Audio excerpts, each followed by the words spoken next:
زندگی تنگ کر دی تھی، اس لیے اب دیکھتی ہے کہ آئمہ کی وہ صورتحال نہیں، آئمہ اپنی شدت کا بالکل بھی خیال نہیں رکھتی اور وہ سب کے سامنے دندناتی ایسے ہی پھرتی رہتی ہے۔ حالانکہ اس کو اینی بھی منع کرتی ہے، جو پابندیاں ان ماں بیٹیوں نے اینی پر لگائیں اور اینی کو اتنی سختی کی تھی، لیکن آئمہ اس پہ ایک بات پہ بھی عمل نہیں کرتی۔ وہ کہتی ہے نہیں میں اپنی مرضی کروں گی، اور دردانہ بیگم اپنی بیٹی کو ہر وقت معصوم بنا کر پیش کرتی رہتی ہے اور کہتی ہے یہ معصوم تو ایسی ہے، یہ تو چلاک بھی نہیں ہے اور گھر میں ایسے ہی گھماتی رہتی ہے، نہ اس کی عزت کا کوئی خیال کرتی ہے، صرف اپنی بیٹی کی تعریف کرتی ہے اور فاخرہ کے سامنے اس کو اچھا بنانے کی کوشش کرتی ہے اور ہمیشہ اینی اور ایمن کی برائیاں کر کے ان دونوں بہنوں کو ذلیل کرنے کی کوشش کرتی ہے۔ لیکن اب فاخرہ بیگم اس بات کو اچھی طرح سے سمجھ جائے گی کہ اینی اور ایمن کتنی اچھی ہیں اور اس کی بھانجی کتنی بری ہے اور اس نے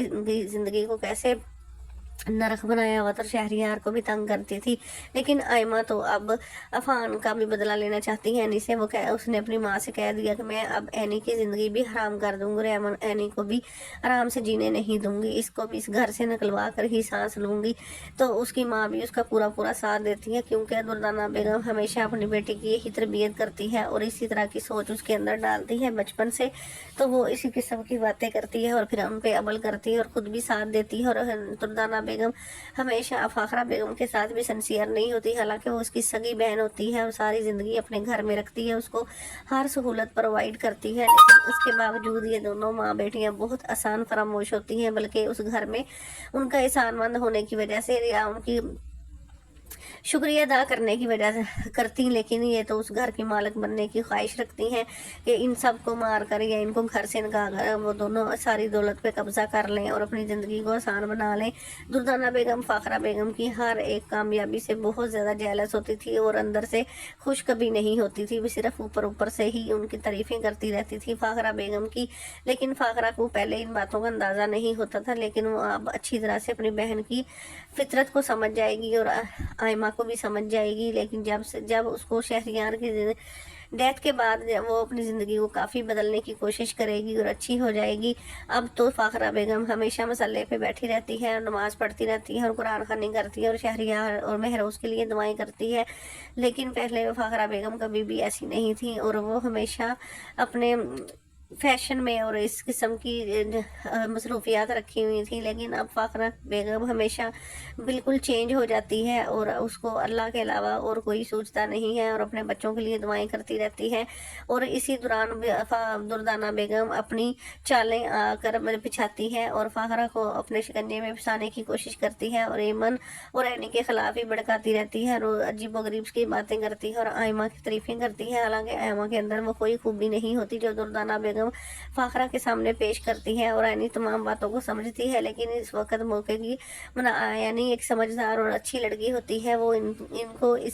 کسی بات کا کوئی جواب نہیں دیتی بلکہ پیار اور محبت سے ہی سمجھاتی ہیں کہ اس وقت امی کو بھی ہمدردی کی ضرورت ہے، خالہ اب ایسی باتیں نہ کریں اور آپ کے اوپر بھی اللہ رحم کرے۔ لیکن دردانہ بیگم تو اس اپنی چال میں پوری اتری ہوتی ہیں اور ان کو کوئی صدمہ نہیں ہوتا شہریار کی موت کا، وہ تو بلکہ اچھا خوش ہو رہی ہوتی ہیں کہ ہمیں اس کے حصے کی جائیداد اور چیزیں ملیں گی، تو آئمہ اور میں لے کر ہم الگ بھی ہو گئی تو ہم اپنا علیحدہ سے کھا لیں گی۔ لیکن جب فاخرہ بیگم کو ان تمام چیزوں کا اور فطرت کا پتہ چلے گا، وہ اپنے صدمے سے باہر آئے گی تو پھر ان کا بہت برا حشر کرے گی اور ان کو گھر سے نکال دے گی، کیونکہ دردانہ بیگم کو ہمیشہ سے اس نے اپنے گلے لگا کر رکھا اور اس کی فطرت سے نا واقف ہوئی رہی، اور بچوں کے اوپر عفان اور اینی تو پہلے ہی سمجھتے ہیں کہ یہ کس فطرت کی عورت ہے۔ جب ان کو فاخرہ بیگم خود ہی سمجھ جائے گی کہ ایمن اور اینی میرے حق میں کتنی اچھی تھی اور میرے گھر کے لیے کتنی اچھی تھی، لیکن آئمہ بالکل بھی اس طرح کی ثابت نہ ہوئی، اس نے شہریار کی زندگی کو ہمیشہ نرک بنایا۔ فاخرہ بیگم پھر ایمن سے معافی بھی مانگے گی اور آئینی سے بھی مانگے گی اور ان دونوں کے شکریہ ادا کرے گی کہ تم لوگوں نے میرے کبھی کوئی نقصان پہنچانے کی کوشش نہیں کی، لیکن آئمہ اور دردانہ سے پھر بہت زیادہ نفرت کرنے لگے گی، کیونکہ ان دونوں نے ہمیشہ سازشیں کی ہیں اور اپنی بہن کا برا ہی چاہا اور ان کے بچوں کے ساتھ بھی دل سے محبت نہیں نہیں کی کیونکہ ان دونوں کے اندر احساس کمتری ہوتی ہے اور یہ ہمیشہ احساس کمتری کا شکار ہو کر یہ تمام کام کرتی ہیں، لیکن ہو سکتا ہے کہ دردانہ بیگم کو آخر میں احساس ہو جائے اس نے اپنی بہن کے ساتھ برا کیا جس نے اس پہ احسان کیا، لیکن اس ڈرامے میں شہریار کی ڈیتھ کا پورے گھر کے اندر سناٹا ہوتا ہے، عفان بھی بہت پریشان ہوتا ہے اور افری بھی، اور ان تینوں رہنے بھی ایمن کا تو برا ہی حال ہوتا ہے۔ وہ تو اپنے گھر چلی جاتی ہے کیونکہ وہ چاہتی ہے کہ میں یہاں پہ عدت پوری نہیں کر سکتی اور نہ میں رہوں گی، شہریار ہی نہیں رہا تو میں بھی، لیکن یہاں پہ دردانہ اور ایما نے ان کو اس کا جینا حرام بھی کر دینا تھا، اس کو رہنے بھی نہیں دینا تھا، اسی لیے وہ اپنے ماں باپ کے گھر چلی جاتی ہے۔ اور پھر فاخرہ بیگم کو بہت احساس ہوتا ہے کہ میں ایمن کو واپس لے کر آؤں اور اپنے گھر میں ہی اس کی عدت پوری کروائیں۔ آگے جاننے کے لیے میرے ساتھ جڑے رہیں، انشاءاللہ آپ کو انٹرسٹنگ سٹوری سے آگاہ کرتی رہوں گی۔ پلیز مجھے سبسکرائب لازمی کیا کریں جو نیو دیکھنے والے ہیں، اور لائک بھی کیا کریں۔ اللہ حافظ۔